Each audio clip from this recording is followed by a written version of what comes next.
La situazione meteorologica parla di afflusso di correnti fredde dal nord Europa che hanno determinato un abbassamento anche sensibile delle temperature sulla nostra regione, ma la contemporanea formazione di un minimo depressionario al largo della Costa Azzurra ha favorito l'ingresso di correnti più umide sul Mar Ligure con nubi e precipitazioni che potranno esserci oggi e anche nei prossimi giorni sul nostro territorio regionale.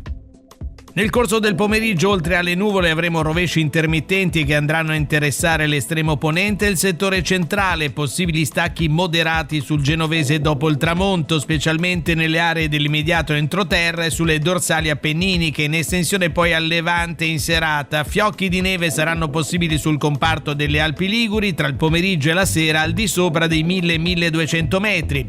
I venti deboli o moderati dai quadranti settentrionali, su centro-ponente moderati da sud-est e sotto costa levante. I mari potranno essere da mossi a molto mossi tra il pomeriggio e la sera, con locali rinforzi a levante verso la mezzanotte, e infine le temperature in calo con valori massimi non oltre i 15 gradi.